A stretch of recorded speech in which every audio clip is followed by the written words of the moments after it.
Hi, welcome to this special edition of a Teacher PD on the movement of people for CROSSRIVERRAL.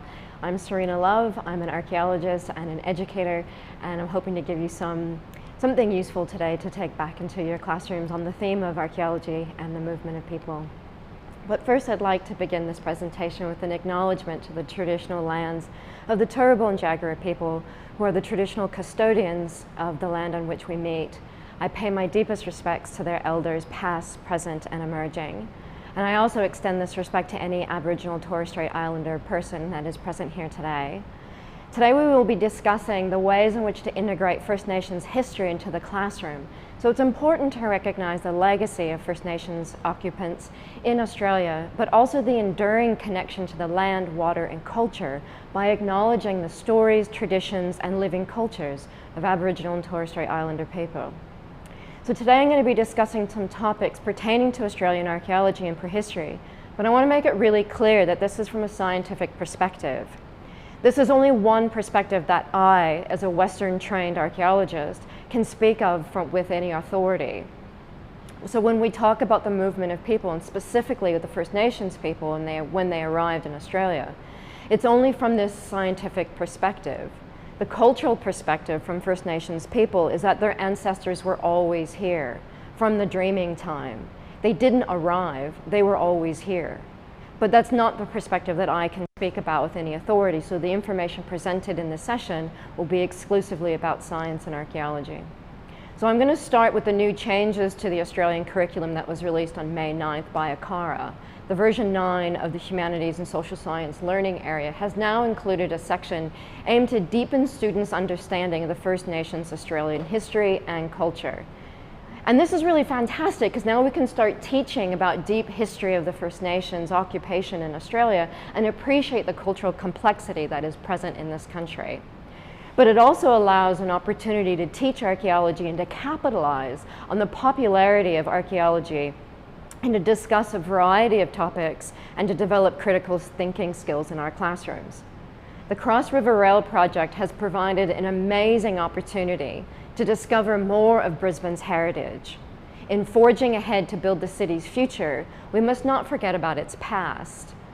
And it seems fitting that a large theme in archaeology uncovered during the project was travel and migration, since archaeology follows the movement of people and artifacts through time and space. So here are 5 of the ACARA descriptors for humanities and social science learning areas which contain archaeological themes. These not only include prehistoric Australia, where we can discuss First Nations histories, but also the archaeological remains during the contact period and later colonial occupation. Today we are hosted by CROSSRIVERRAL, and the focus of the seminar is the movement of people, how the First Nations people arrived in Australia, and the motivations for historical migrations in the past 200 years. Along with the movement of people came the movement of ideas and objects, which also can be traced in the archaeological record. But there is a great deal that is absent from the archaeological record as well. It's like assembling a puzzle where 50% of the pieces are missing and there's no picture to follow. So drawing on the curriculum topics of year 7 and 9 and utilizing the wonderful opportunities of archaeology that CROSSRIVERRAL have provided, I'll discuss a brief but vital introduction to the movement of people into Australia and specifically within Brisbane. So here are the themes that we're starting with: prehistoric migration. So we're going to ask questions about why do people move and migrate, and this is a little bit trickier to do in a prehistoric setting as opposed to the historic when we have a written record. So in the last 200 years we have really clear motivations for migration to Australia and then the movement of people and things because of the written record. But what do you do in the deep past when we don't have that written record? And the archaeological remains are very scant. And we're also looking at a time in history where the sea level was considerably lower than it is today. And so as sea level rose, it actually destroyed a lot of those key sites that we would all love to excavate, except they're all now lost and buried underwater. And there is no written record for us to fall back on. So this is where archaeology can help to fill in the gaps. So we'll start here with the prehistoric migration to Australia by the First Nations people. So there's a few theories of migration and how people got here, and one of the theories is this out of Africa model. The migration events towards Australia were more likely during the glacial periods, which were associated with the cool and dry conditions and a much lower sea level due to the water being locked up in the ice sheets, which then exposed large expanses of land which are now submerged on the continental shelf. So here are some of the possible migrant routes from Africa. So this is taken from a recent article in 2017, and this is just some of the ideas of the out of Africa model. And we've got archaeological data to support a lot of this, where we know where people were living in Africa, and then as they start to migrate out of Africa through Saudi Arabia, across the continent down through India, and then making their way down through Indonesia, and then eventually into Australia. But one of the key routes that we're going to talk about is actually how did they get across from that southern tip to the northern part of Australia. So even at the lowest level of sea level drop, this was never connected. So this was never a full land bridge. So say, for example, what you've got between eastern Russia and western United States and where Alaska is. That was a full land bridge called Beringia. That was never present here. So that yes, there was, Papua New Guinea was attached to the mainland, whereas now it's an island, but there is always some water. So around 70,000 years ago, sea level dropped considerably to more than 60 meters below current sea level. And so the migration to Australia was assisted by these conditions. And they journeyed from Sunda to Sahul, which is the name for the landmass, which was Greater Australia, which was this giant landmass that comprised of Australia, Tasmania, and New Guinea.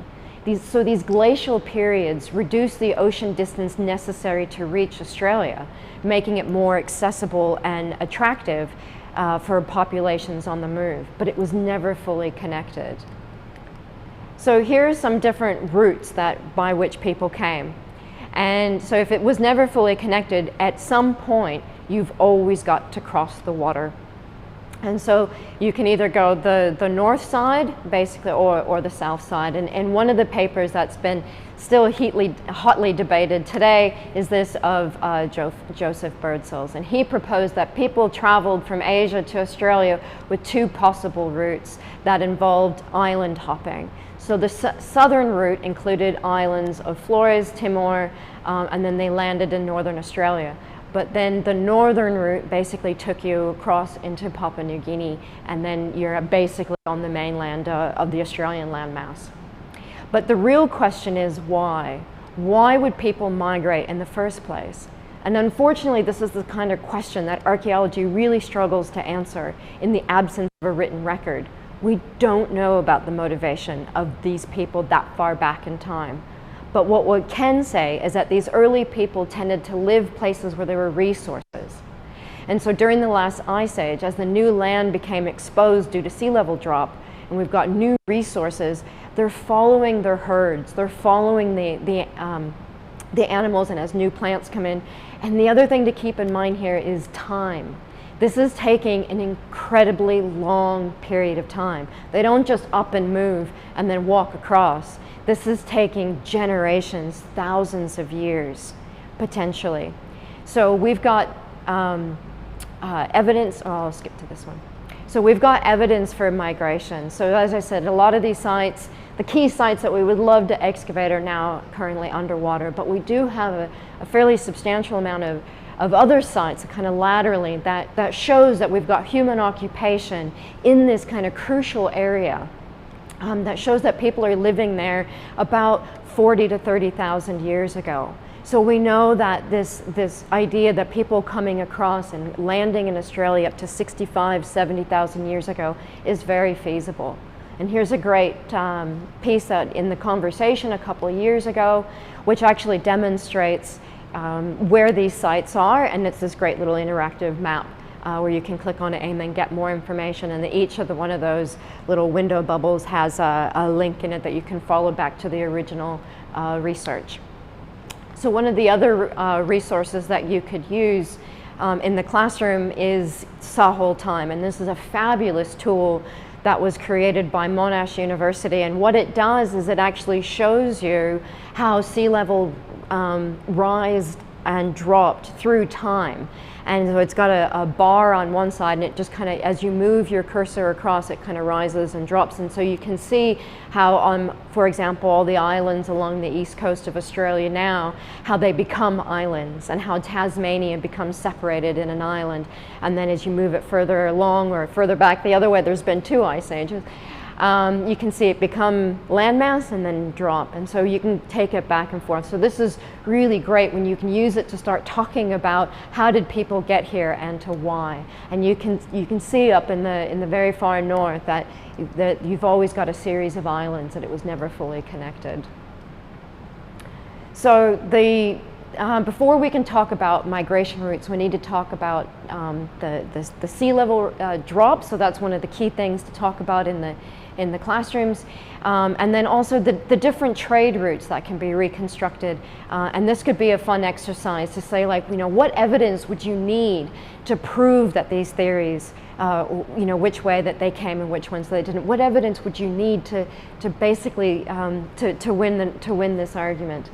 So the problem is that when the sea levels came up again, they submerged all the best places. So we had 70,000 years ago, you may have had a settlement site or a rock art site or something that says that humans were living here, but now we just don't have it. So these are some of the topics that we can teach. How long did it take? Well, we know that people were living in the north up to 30 and 40,000 years ago. And we also know the earliest evidence in northern Australia up in Kakadu is 65,000. So we know we've got this time range, and but we know that it was also very gradual and very slow moving. So some of the questions that we could ask is, what's the population pressure? Why did people move? When they got to that very southern point, what was the motivation for them to just suddenly cross? And one of the points I think I didn't mention is that even though that they were in the southern part of the islands, they could still see that there was landmass. So they may have gotten into a boat or onto a raft or some sort of a seafaring vessel of some description to cross the water and make that journey. They knew that there was land there. They could see it in the distance. And that's a paper that was published a couple of years ago. And some fantastic research that says they weren't just going blindly across the sea, they could actually see something. But what pushed them? What pushed them to go into the water and to go somewhere else? Was it population? Was it conflict? Was there a natural disaster or resource depletion? Or was it just curiosity? So these are fun topics that we could always talk about in the classrooms. So the next topic, the second component in the curriculum that I'll address, is in year 9, and making and transforming the Australian nation. So in this section, we can build on the knowledge and understanding of prehistoric migrations and contrast them with migrations to Australia since 1788. And this is where the archaeological materials recovered from CROSSRIVERRAL can be used as a pedagogical tool. And we can integrate the archaeological themes using data recovered from the recent excavations at Woolloongabba, Albert Street, and Victoria Park. So when the first migrants arrived in what eventually became Brisbane, they were not alone. The ancestors of the Jagera and Turrbal people were already here, and they had been here for thousands of years. There was a significant displacement of people and conflict between the native inhabitants and the newly arrived settlers from Europe. But during this archaeological investigations across River Rail, we would expect to find these remains of Aboriginal life, but we only found one. And it was this small chert object that was found at the Albert Street, and it had some negative scars. You can see them on the back. Those high ridges, we call them negative scars, and then the edge of it looks like it's been used. So archaeologists believe that this tool had been washed into the area via a flooding event, possibly from the 1880s. But despite the lack of evidence in the CROSSRIVERRAL deposits, the indigenous connection to Brisbane extends for thousands of years. And when discussing the archaeology of Brisbane, your students must be reminded that the absence of evidence isn't evidence of absence. The early settlement of Brisbane by early settlers would have been tremendously destructive to Aboriginal campsites and resources in the Brisbane area. And so we cannot assume that just because the abundance of Aboriginal artifacts was not found, that they weren't here. So the company Virtual Songlines has produced a wonderful animated video of what traditional life, Aboriginal life would have been like along the Brisbane River. That includes names, traditional place names and animals, and reconstructions of what the campsites may have looked like, what the dispute grounds may have looked like, and some traditional songs. And this video is played in the Experience Center and is available on the Cross River Rail website. As global populations continue to climb over the centuries, it is now much harder to analyze the archaeology of movement. The historical sites excavated during the construction of the Cross River Rail will provide us with some insight to the changes we face when attempting to look at the movement of people in archaeology. For example, do we know that it's the movement of people or the movement of artifacts? Because they're not necessarily the same. People don't bring them, or sometimes the artifacts travel without people, and I'll explain that in a minute. So movement can be observed in many different ways through archaeology. Assemblages of artifacts can show how the movement of people and things through a collection of objects that are associated with certain cultures or lifestyles. Or archaeology could observe that the objects come from a global area, including trade. Documentary sources can also tell archaeologists that certain areas were inhabited by migrants, and archaeologists can see that the records are reflected in the material record. So during the excavations, the archaeologists found 3 examples of people and artifact movement in the different sites across Brisbane. So one of them was this fantastic Chinese coin that was found at Albert Street. So the archaeologists here can clearly see the difference. So Albert Street, which was previously known as Frog's Hollow during the 19th century, was home to many Chinese immigrants. This is recorded in the documentary sources, but also supported by the archaeology. And large amounts of Chinese porcelain and ceramic bottles, in addition to coins and opium paraphernalia, were all uncovered here. And all this is explained beautifully by Dr. Kevin Rains, who was one of the archaeologists who was working on it with Niche Environment and Heritage. And they've got a live stream video from a couple years ago on their website that goes into all the details about this. But archaeology is a nuanced discipline, and it's too early and uncritical to focus distinctly on Chinese materials and subsequently confine Chinese identity to a narrow 19th century stereotypes. The excavations at Albert Street also revealed that the additional presence of European and other ethnic groups. And this is where archaeology can really start to help bring out those small, often unheard voices, the ones that aren't captured in the historical record. So sometimes objects are present in the assemblage based on trade, and sometimes they're brought by people who immigrate. It's important not only to observe the origin of the object, but the significance of the object, and ask if the object was a tradable or was it a personal object. So at Albert Street, the archaeologists found a Dutch gin bottle and observed several Chinese coins. And we can talk about which ones were tradable and which ones were personal, and what does all that then tell us about the people who were living at Frog's Hollow. The excavations at Woolloongabba confirms the dominance of the British trade during the 19th century and early 20th century. So this site was a nondescript refuse deposit, with most common artifacts being ceramics. Ceramics are commonly the most prolific artifact type on many archaeological sites due to its rough exterior, and it preserves exceptionally well. The assemblage was a mixture of ceramic fragments, and many of which were patterned vessels such as bottles and jars and inkwells, pots and jugs. The ceramic fragments were often large enough to have a stamp on the back of it, which is really fantastic because that tells us where it comes from. So you get a manufacturer's stamp. So we know we've got one from Hancock and Sons from Warwick, England. And then we've got some other non-British materials from Dutch, Germany, France, and Chinese porcelain as well, but in lesser quantities.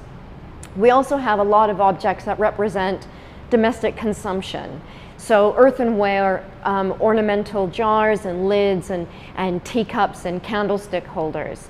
So we've got whole bottles and partial bottles, and one of them could be traced locally to the Higgins ginger beer in the West End, and then we have bottles from overseas like the Victoria Brunnen mineral water from Germany. So glass is another object that preserves exceptionally well and is very common in the historic record in archaeology. It's one of the predominant artifact categories to be encountered during the CROSSRIVERRAL excavations. So we have an assortment of color in clear and blue and green. And a lot of these findings, we can infer that historic Brisbane was filled with people and families that enjoyed a variety of drinks. Like we have aerated water, like a soft drink, which was considered a special treat for children. The archaeological evidence also suggests that households would use a variety of ingredients for cooking to stay healthy, and they used things that are very common that we see today, from water and oils, and then there was I think there was a polish as well in a jar, and some medicines as well. So all this is displayed in the material culture, but particularly in the ceramics and the glass. But migrants from other parts of the world who were migrating to Brisbane were all calling this place home. And with the immigrants came the material culture and the establishment of personal and commercial connections to other places around the globe. So the last excavation site was Victoria Park, and this was originally known as York's Hollow, a temporary camping ground for the new immigrants in the mid-19th century. It then became a refuse point, and many of the city's rubbish was deposited in the Victoria Park site. Following on from that, became a public park, and then an army training ground, and it's now a recreation area. The excavations that took place at Victoria Park found evidence of rubbish dumped through the site, including a collection of Japanese doll heads. The objects like these doll heads infer Japanese influence on the area, but does it directly mean that the Japanese traveled to Australia with these doll heads? Not necessarily. Trade and exchange meant that often objects or ideas might travel separately and without people directly from that culture. These doll heads were unfired, which meant that they were probably being made in Brisbane. So this suggests that they were made locally, likely sold, possibly representing early Japanese entrepreneurialism in Brisbane. So I'm going to move on to some things about dating. So one of them is relative dating, and something that we call Seriation dating. And this is basically putting your artifacts in some sort of a sequence. So it's an early method, it's a relative dating technique, which you put them in chronological order based on style. So in this instance, we've got a bunch of objects that we know when they started to be produced and when they stopped. And so we put it in order accordingly, and then we can see that there's one object. So with the shortest lifespan is the Evans Chemical Company, which only existed briefly between 1900 and 1910. So when we are trying to determine the age of the site, we can use the age of the objects and get a sense of what is the oldest and what is the youngest that this site could be. So in looking at this chart, based on the collection of artifacts, we can conclude that all these artifacts cannot be older than 1870, and it cannot be younger than 1930. So the greatest overlap of all these artifacts is between 1890 and 1910, so it could be concluded that this Woolloongabba site was probably in use for these 30 years. So what happened to, so the European migration and making of the modern world, and some of the other teaching topics that we can talk about from this is, where did the migrants come from? So we've got a list of countries based on the objects. So these are all the objects that we know and their country of origin. So it's safe to conclude that we do have objects from all these countries, but the question is around Japan. Did people come or did the ideas come? And then why did they leave their home countries? So this would be a fun one to explore. And then what are the push-pull factors for the migration? But the other underlying question is what happened to the Aboriginal people who were living here first when the European settlers first arrived?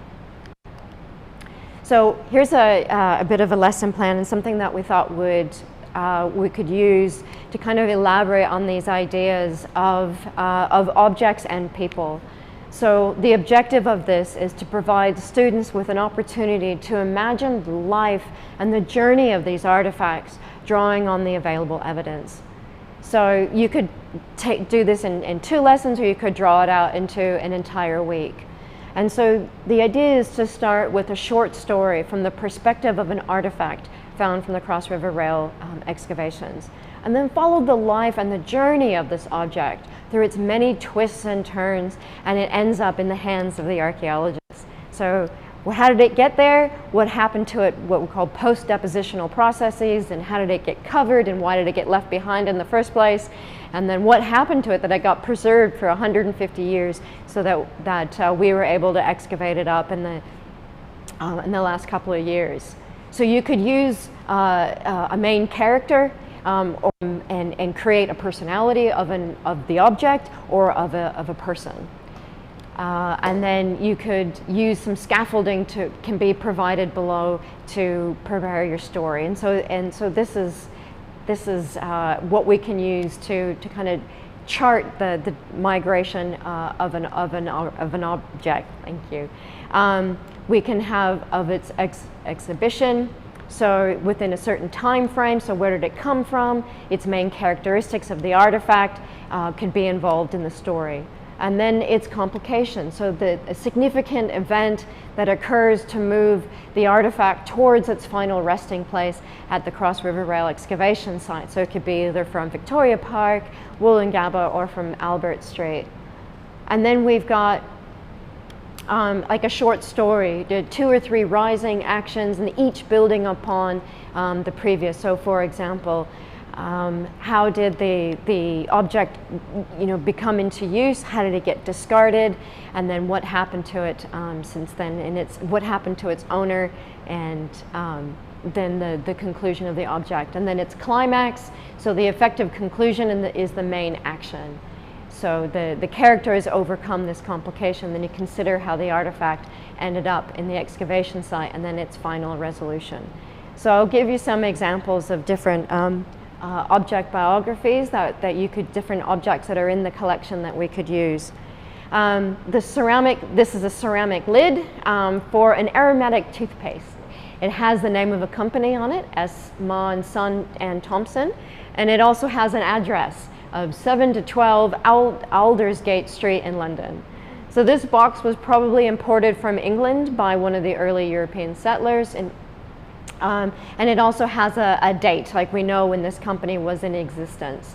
So from this toothbox lid, we can infer a few things: that the person owned the object, cared about dental hygiene, and that they maintained a healthy and a clean body, and that this person may have been from England, and that they may have left England and arrived in Australia before the business closed in 1905.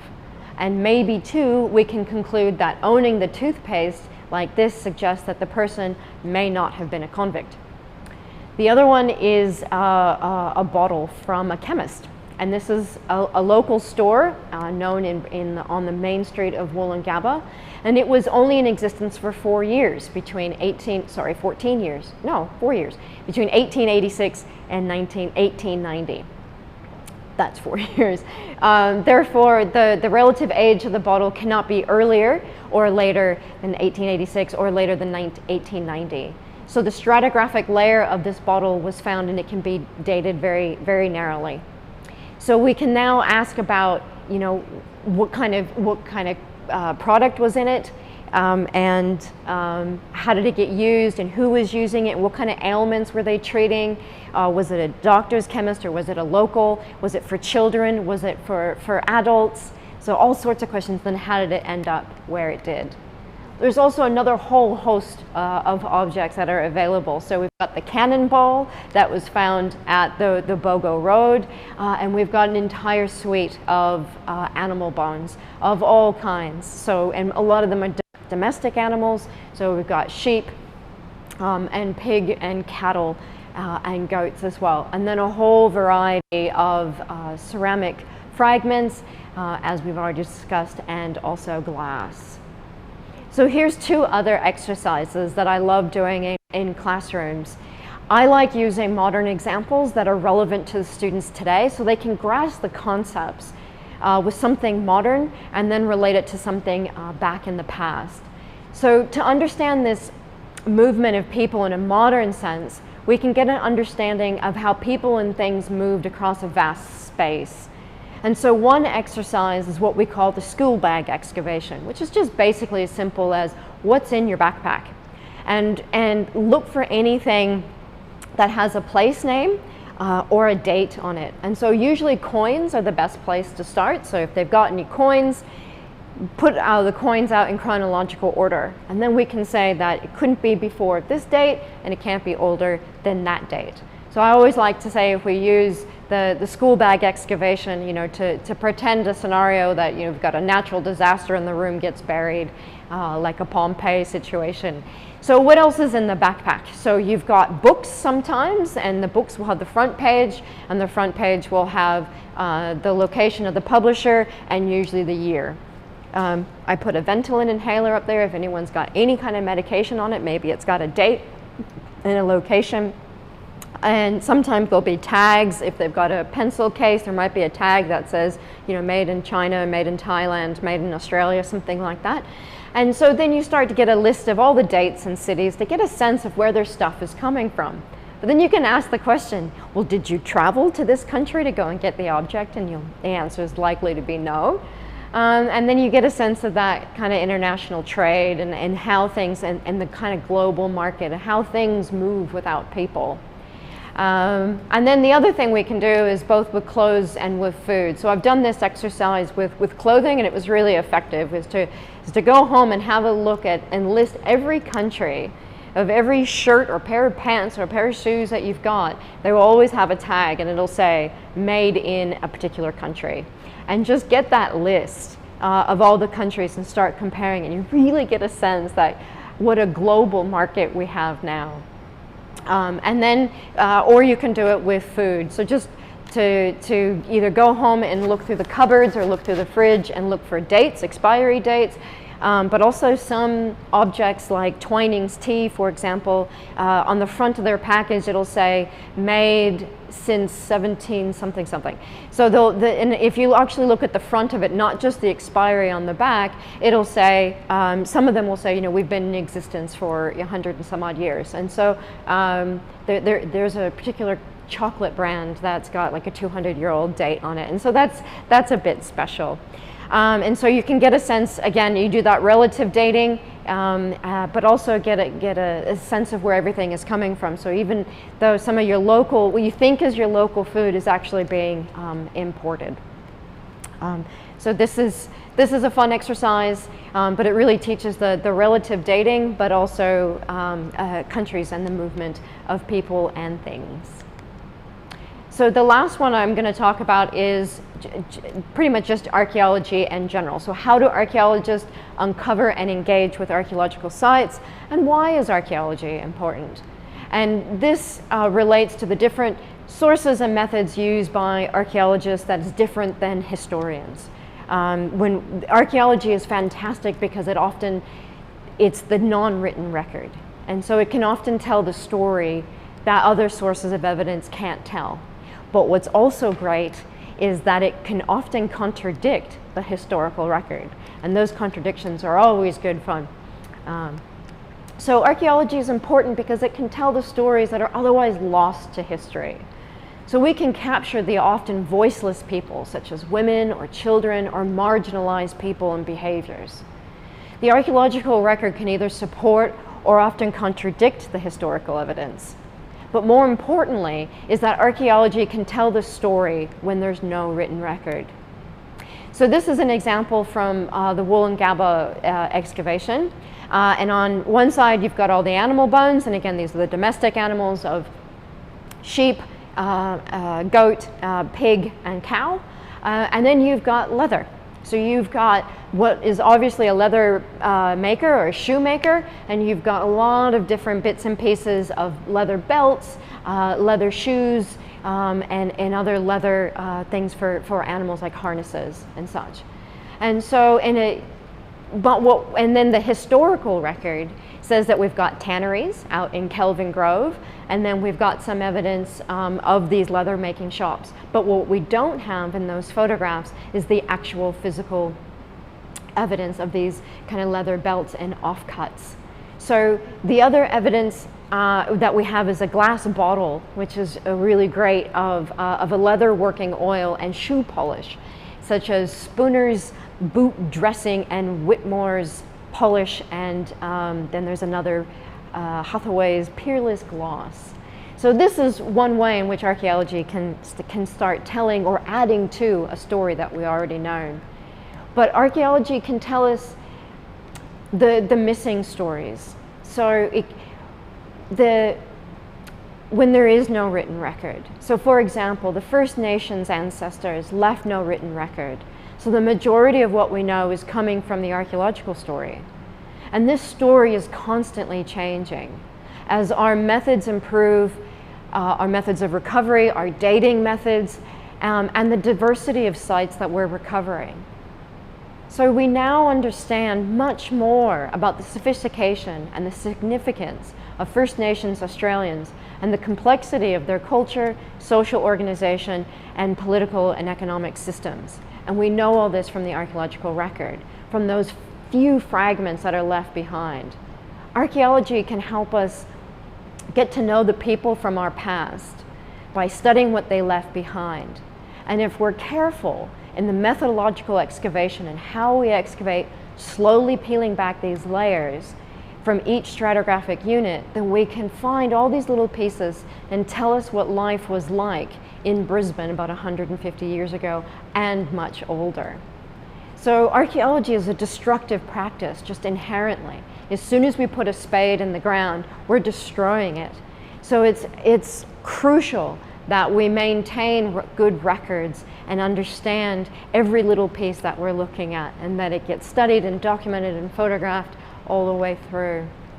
So you can capitalize on archaeology in the public imagination in your classroom, and there's so many creative ways to do this. We can use it to teach critical thinking and to challenge our cultural biases and to learn something new about people in the past. Archaeology is the material remains of the past, but yet some of these objects are very recognizable today, like ceramic plates and bowls and glass bottles and leather shoes. The humanity of the past comes alive by using these objects to remind us that people in the past are just people, and they're just like us. And they live, they have these great lives, and then they pass on. And those are the materials and the little bits and pieces that's left, that's their legacy, and that's what we get to find. And we try and reconstruct their whole life based off of these few fragments. So it's the role and the responsibility of the archaeologist to recognize and honor those voices and to preserve it for future generations. So I'm going to end it there and talk about a few resources that are available. So one is the CROSSRIVERRAL. I have multiple resources. They've got a great YouTube channel with several videos, such as this one that will be posted following this talk, but then also for the last couple of years they've done National Archaeology Week, and they've got these fantastic lectures all available online. For National Archaeology Week this year, they've got a clay pot excavation, they've got a lot of online activities, and a whole session, a segment on archaeology and history. And it's all about Brisbane and about the movement of people and the history of Brisbane from the artifacts that have been excavated during this project. They've also got an experience center where you can book a school visit and you can bring your classroom in here. And so there's a link on there to find out more. There's a couple of other great resources for teaching with archaeology, and one of them, of course, is the Australian Museum. And they've got a wonderful section that has a lot of resources in there, catered to different teaching levels, but it's all paired up also with the curriculum. So I'd encourage you to have a look at this as well. There's also resources on modern migrations. So the National Archives of Australia has a fantastic website and a lot of resources on immigration and citizenship.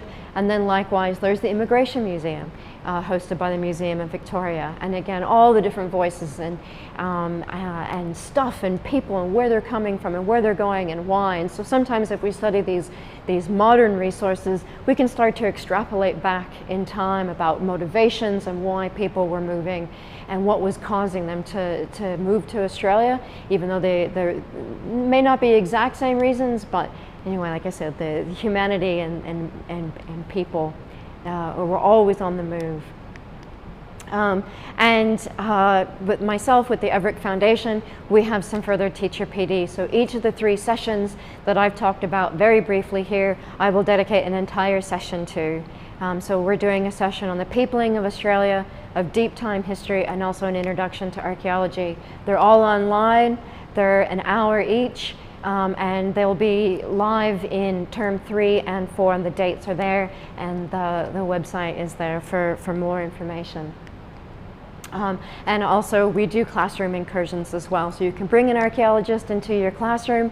We do curriculum aligned activities. I work directly with teachers to enhance their curriculums and just do whatever you're doing and just bring it alive in the classroom. So we do hands-on learning. I also do a lot of topics virtually, so I do artifact handling in person, or we can do a bit of a show and tell virtually if that's what's needed as well. And so we can do any of this, just get in touch. I'm happy to work with you in your classrooms. And thank you very much for your attention, and I'm happy now to take questions.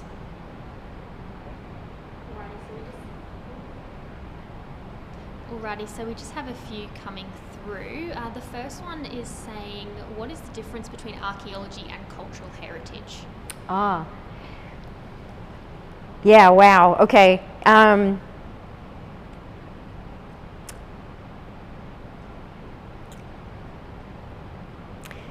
That's great. Think about that one a little bit more.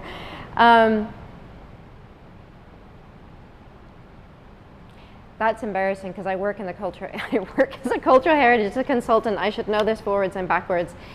There is a distinction. Sometimes it's based off of legislation. Sometimes it's, not sometimes. One tends to be a little bit more research based. So archaeology tends not to be guided by as much of legislation. Of course, everything we do is guided by legislation. I can't just go and dig up a site. But cultural heritage tends to be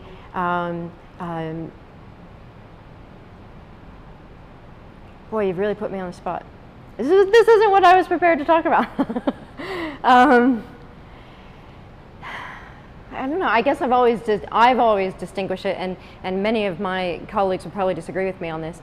I've always kind of distinguished as one is commercial and one is academic, and that's not as clear cut as it is. That's probably my projection onto it because of my background. But I consider archaeology as more academic and more and cultural heritage as more commercial.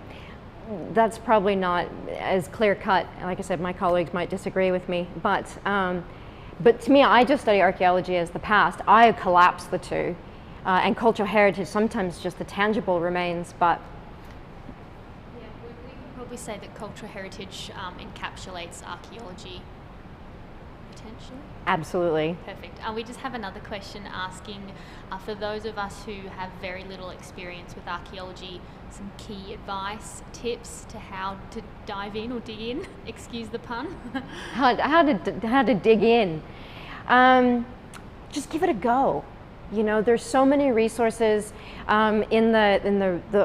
we've provided a document at the end that'll get circulated probably tomorrow, and in it we've got a lot of great resources. Just tuck in. It's about material culture.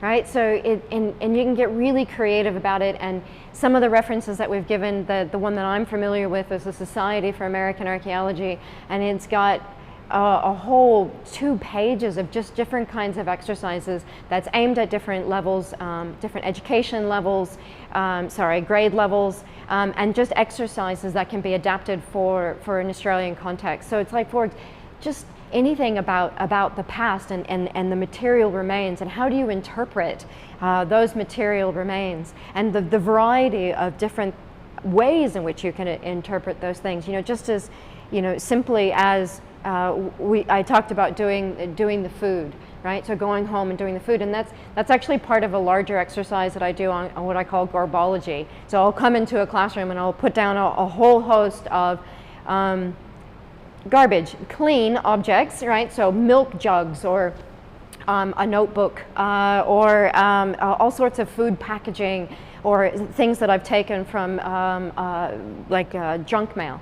And then you have to reconstruct the whole classroom based off of, you have to recreate the whole household based off of the objects in that are found. And that's just a nice proxy for what we get in archaeology, because we get these little bits and pieces that are all broken and they might seem random, but when you start looking at, okay, how is this used and who is it used by?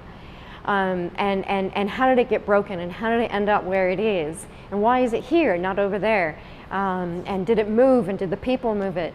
I realize that might seem really daunting and perplexing, but just give it a try and reach out. I'm always happy to help. I'm really passionate about the subject, and I just think archaeology is a wonderful way to teach, because we can teach science with it, we can teach humanities with it, and it just seems very relatable. That's actually a good point to get on to the next question with. There is this one question saying that is it true that archaeology actually has lots of science in it? It's not just for history and history subjects. A lot of my students that are more science inclined don't want to look at archaeology because they think it's too much text, too much reading, but yeah, lots of science involved. Yeah, absolutely. So I have a master's in science degree. My PhD was very science heavy. So if you can, there's chemistry in archaeology, we use biology, we use physics, we do remote sensing and what we call geophysics. There's geology. I worked on an excavation in Turkey where we had over 20 different specialists, and they were specialists in human remains, isotopes, starch grain analysis. People who do botany can study the ancient plant remains. There are people that study the ancient charcoal, and they, you know, for example, you take a piece of charcoal and you look under a microscope and you can identify what species it is. You can do dendrochronology, so that's the dating of the tree rings. It is actually quite science heavy. So yes, it's about people, but we need to do this kind of quite heavy scientific analysis to understand what the people were doing. So for example, one of the things that's really changing archaeology, especially in Australia right now, is what we call OSL dating, so optically stimulated luminescence. And that's actually a really complicated method of being able to look at a quartz grain and the last time that quartz grain was exposed to daylight. And I wouldn't have time to talk about it here, and it's this really complex method, but it was developed elsewhere that's then been adopted into archaeology, and now we're being able to redate some sites that we dated in the past with a much, much older date. And so it is actually quite science heavy. All right, there's just another one that's saying that in the curriculum it does mention the dating techniques like radiocarbon dating, the thermoluminescence. Is there a way to kind of teach that to year 7s without getting too technical? Can we just summarize a bit? We don't have to get down, because obviously we are not experts ourselves. Absolutely. So I think the biggest distinction is between relative dating and absolute dating. So the relative dating you can do with the coins, or you can do with, you know, any objects that have dates on them. So again, if you have a disaster and the room gets buried, what's the oldest this could be and what's the youngest this can be? That's the easiest, and that's relative dating. Absolute dating is all the other ones, so the OSL, the radiocarbon, and those are and thermoluminescence, and those are all really quite science heavy. And one way to do it is to have a group of objects and say, okay, which ones of these can be dated? Because there's certain things that cannot be dated, like plastics. You know, so if you've got a bunch of organic things, and by organic I mean like a piece of leather or some bone or a wooden basket or any piece of wood, those are all organic, carbon based, and so they can be radiocarbon dated. But if you have plastics or even glass, you can't radiocarbon date glass because there's nothing organic in it. You can't radiocarbon date a piece of ceramic. Okay, so the way that those are dated, the glass and the ceramic, is by relative dating, because it'll have a date stamped on the back of it usually, or you can do it stylistically. So that's the easiest way to do it for year 7, is relative versus absolute. So, and if you just stick to organics and to what's it called, carbon based, I think that should be understandable. All right, we might have time for one more. There's just a good one saying, obviously you're speaking from an archaeological scientific perspective and the curriculum does go on to cultural elements. How do you recommend, or is there any advice for getting in touch with local Aboriginal groups or Indigenous groups? Do you recommend that? Yeah, I absolutely do, but it's not easy. There isn't a list.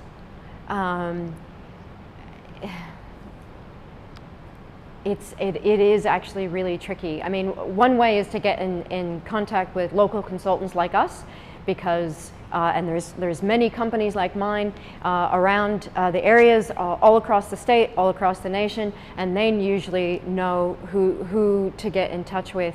The other one is you can get in touch with, most Aboriginal groups will have some association with the native title, like Queensland South Native Title Service. And if you get in touch with someone like them, they should be able to forward on the message, but it's not easy. And there is currently a legislative reform by the state, and this is one of the things that they want to develop, is something like a First Nations body for the state, so that schools and other organizations can reach out. So other organizations, they want to do a welcome to country, where they want to do, you know, some sort of an opening ceremony and invite the local groups in, but they don't know who they are and they don't know how to reach them. So there isn't a centralized service. So yeah, I apologize. I'd love to give you that answer, but it doesn't exist. That's all right. I'm just probably going to pick one more. Let me just see if I can find one. So in relation to putting archaeology with other subjects, so you said science, mm-hmm. Would another subject be one teacher's saying she does geography as well? So oh, absolutely. Yeah, so we talk about people and places and where they came from, and especially with this one, with the movement of people, geography is great. So one of the things that's fascinating, I think, about people, a lot of my degrees are also in anthropology, so you get people and everybody does the same thing. They live their lives, they have religion, they get married, they give birth, and eventually they pass away.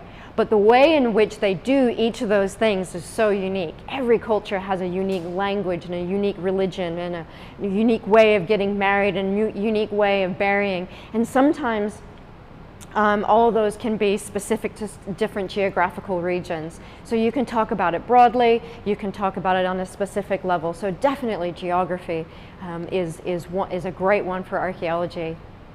And then mapping as well, they ask? Mapping? Yeah. Oh, absolutely. Yeah, mapping is really popular in archaeology right now.